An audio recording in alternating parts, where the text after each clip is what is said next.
As we stand at the outset of the first major drive for a digital takeover, as Warner Brothers gamble their future and hedge their bets on HBO Max, I can't help but notice a common thread in their lineup.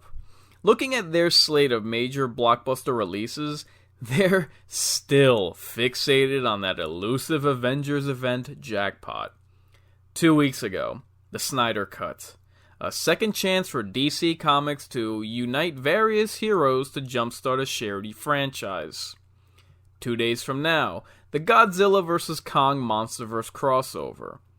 And 2 weeks after that, the Mortal Kombat reboot that producers are already laying the foundation for a Marvel-style setup. In 1 year and 1 month's time, it will have been a decade since Marvel Studios' landmark film. And if we can dispense with the monkey see, flunky do justifications of why movie companies have desperately sought this path, I know I can't be the only one who is damn sick and tired of the attempts at crossovers. I'm at the point of looking at cinematic shared universes like I am looking at cinematic 3D movies. I'm like, they still make you? This crap is as outdated as public phone booths, and probably twice as filthy.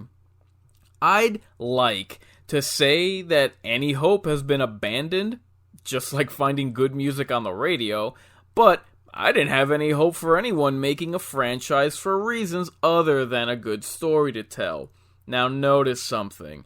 Beforehand, I said attempts at crossovers, as in the many who've traveled this road never even arrived at their destination. Before we go into detail over the aimless landscape that this fool's errand has left movie studios in, I'd like to single out one film company in particular, which is not only the one that this video is named after, but the main one that so pitifully threw out such a Hail Mary attempt at monetary gain and relevance, that of Universal Studios. Let's take a closer look at the output of the company that sought to reintroduce to the masses horror's greatest villains in a fashion-fitting Earth's Mightiest Heroes?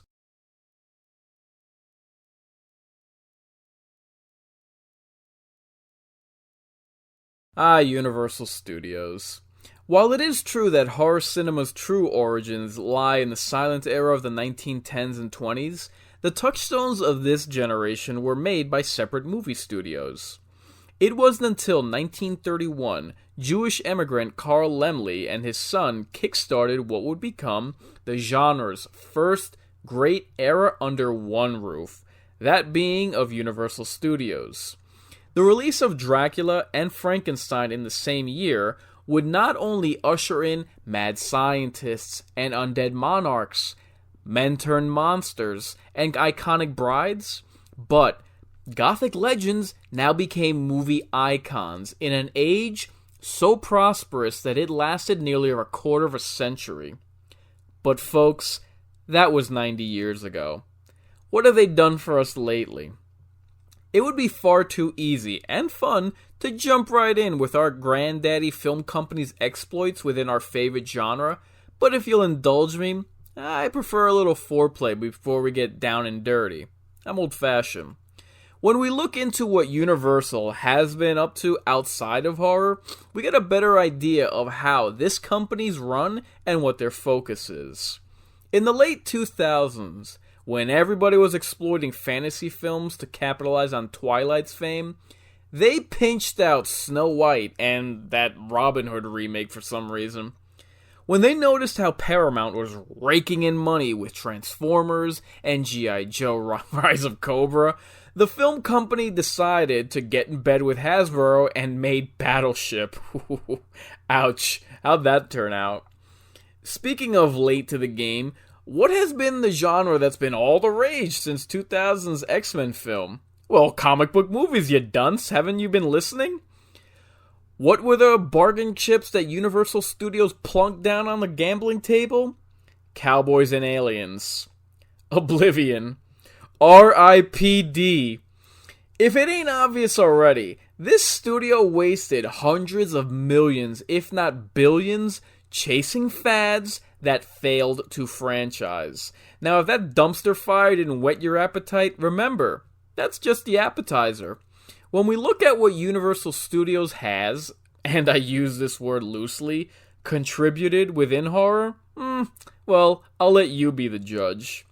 Take stock of the studio that greenlit Devil by M. Night Shyamalan. Remember him? The Millennium Savior of the horror films? Oh, and they also commissioned Dead Silence, the first major knock on the resume of James Wan, the most recent savior of horror films. Yeah. When you're looking for a liberator, maybe don't buy into the hype so you don't count them chickens before they come home to roost. You like alien movies?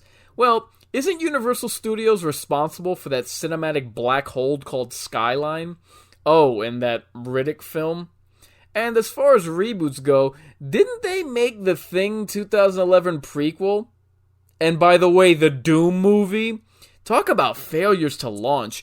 They had the chance to finally close the gap between gaming and film and establish the first video game adaptation as a survival horror game, and with such a seminal title as Doom, and they botched it.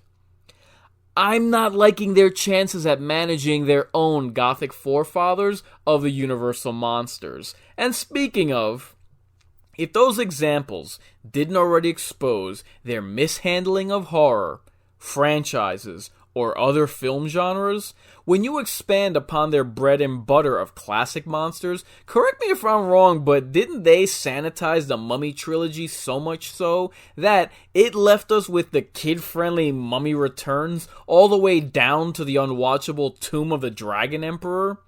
Didn't they water down the Children of the Night with the Van Helsing film and blew $150 million on that Wolfman remake?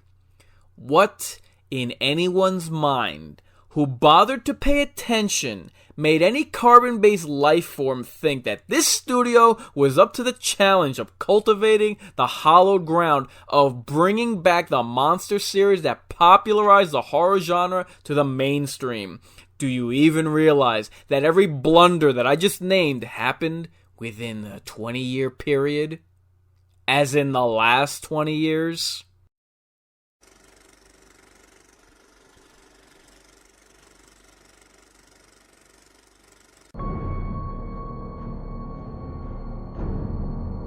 Warn your friends. Warn everyone.